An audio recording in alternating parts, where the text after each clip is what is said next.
We have a question from a spiritual seeker, and they say, the nature presented you to me when I was going through a turning phase in my spiritual life. And I am so grateful for this gift. Through your videos, I came across Rameshji, and now this journey has got its answers. The seeking has stopped as it happened. After this happening, on some days I have a lot of energy to do so many things, and on other days I don't feel like doing anything. I find myself into a non-witnessing state where everything just feels one seamless whole. How do I handle my life on days when I feel low?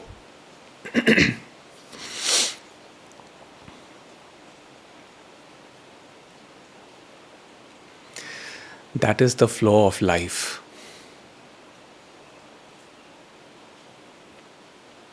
Even for the sage with the highest understanding, the ups and downs of life continue as before.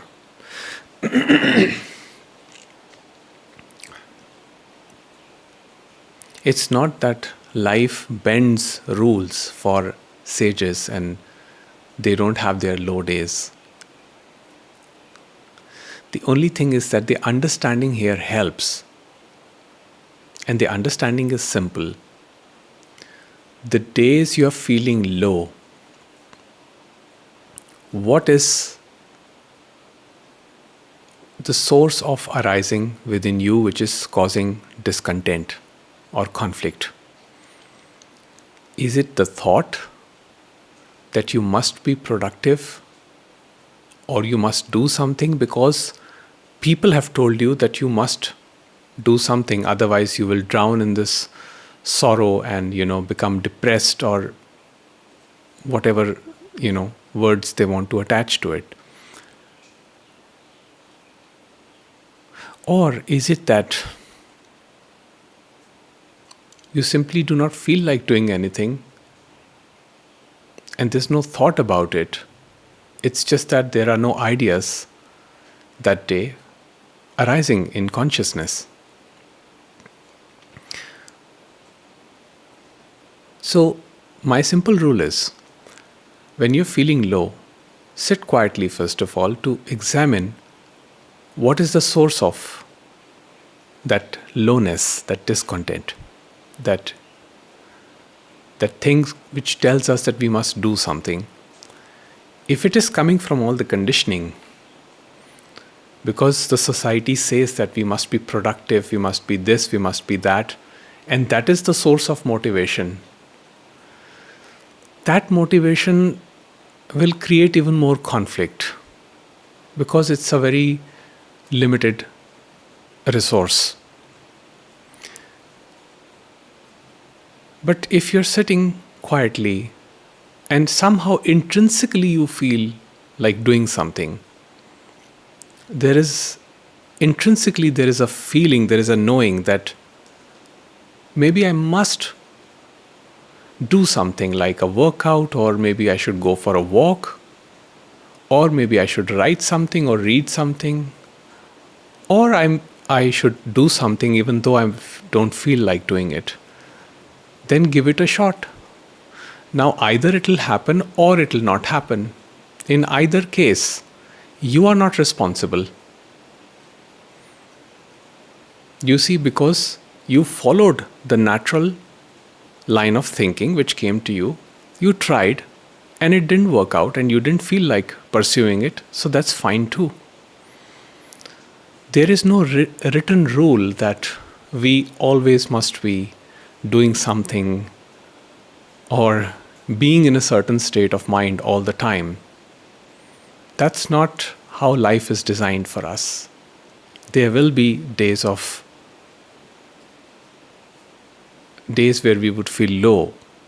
There will be days of emotional upset too, because that's the flow of life.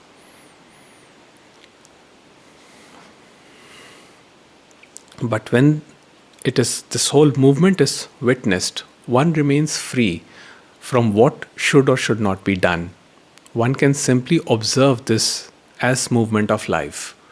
Now, in that moment, spontaneously, if an idea comes that, okay, let me try something, then by all means try it. But if it doesn't happen, that's fine too. Maybe the body just needs rest. Maybe the mind just needs rest. Maybe some observation needs to happen of this wandering mind, which is caught up with concepts. So allow for everything, allow for all possibilities. And one of the potential will be activated. That means one of the outcomes will happen. Irrespective of what outcome happens, it is not you who's the doer. And this is the basic concept. You are simply the instrument through which actions are happening. So, even to demand that the mood should be regulated consistently in one way is an unreasonable demand, because life is not designed like that. We all have our lows and our highs in life. And sometimes the lows can be quite debilitating for all of us. We may just not feel like doing anything at all. There are days when I don't feel like doing a single thing. Just while away time. But you see, I allow myself to do that because there's no conflict underneath. It is completely accepted that that day, that time, nothing will happen. Nothing productive will happen. Nothing substantial will happen. And simply observing the feeling will happen, which may feel very tough, very challenging. But you see, there's no way to bypass it. Anything that we try to bypass is just going to come back stronger. So one just has to go through that phase of lows and see this entire movement. And know that that's a temporary arising, because nothing lasts. The phases of high will not last, the phases of low will not last. If one can be truly present with themselves, one does not get caught up into the highs and lows of life. There will be some amount of discomfort always, but it becomes a lot more balanced. The curve does not go very high or very low. It's like a short amplitude wave of highs and lows. That happens with this understanding that everything is a happening and you are not the doer of actions. So allow for everything, allow for the low moods. And this is something which is, it is ingrained in our psyche that we mustn't be sitting idle. That idle mind is devil's house, which is true. I agree with that statement. But you see,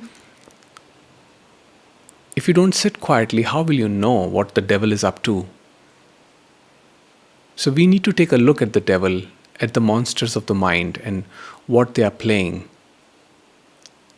to understand this whole game of how mind tricks us, how it always brings up this same feeling of centeredness, entitification, me, and says, no, I'm just whiling away life. I must be more happy. I must be more consistent. But you see, life does not allow this kind of consistency. At least that has been my experience. Now, with spiritual understanding, the periods of emotional balance becomes more than the periods of emotional upset. Whereas before the understanding or awakening or whatever you want to call it, the periods of emotional discontent, upsets were more, and there were only moments of relief here and there as emotional stability. This whole thing flips once the understanding dawns. But they are there. And this cycle of ups and downs has to be accepted. It is futile fighting with this. So just be. My advice would be just be. Don't try to be like what others tell you. Just be. Because you see, others are speaking from their own experience. And it may be that they are comparing you with their own ideal, which they have in their mind of how a person should or should not be. So, parents or family members could always come up and say that, there's something wrong. You're just spending too much time by yourself, and you're just probably watching movies or on the phone or doing this or doing that. You should not do like this. You should not do like that.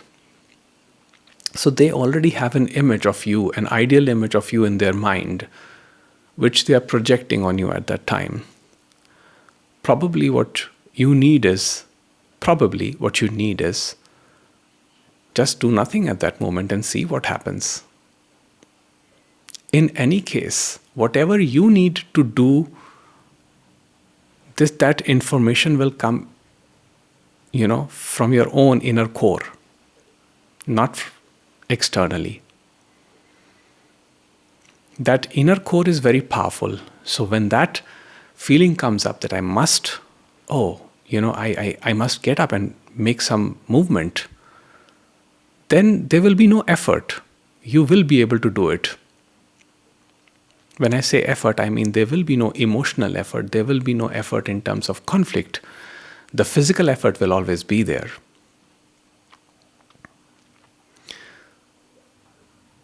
So you see, the whole idea here is you don't have to burden yourself about how to handle your life, because it is not your life. It is just that life is being lived through you. You are the instrument through which life is living itself. And this was Ramesh ji's second most powerful pointer. The first one you've already mentioned here. So if the seeking has indeed stopped in your case, then that itself is a big relief. Because seeking keeps the seeker alive. And the aliveness of the seeker is suffering. Because seeker is always concerned with an outcome. I must achieve that. I must be like... there is always an image for comparison. That right now I feel... whatever I am in this very moment, I should not be this, but something else. Some ideal version of myself.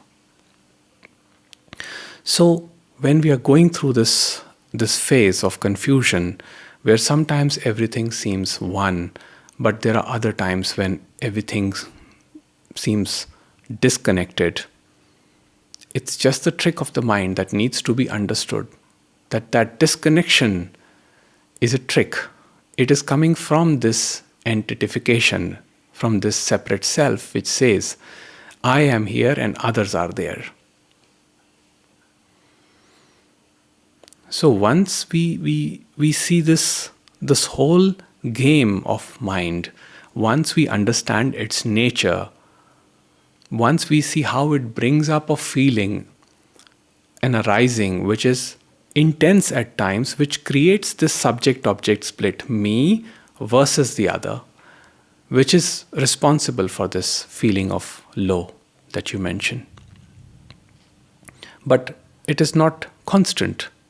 So whenever this me entity dissolves, there is simply whatever is arising. And then at the root of it is the non-witnessing, where everything becomes one.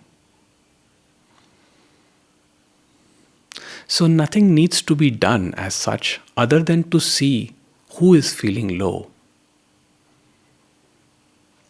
The one that is feeling low, is that real or unreal? What is its nature?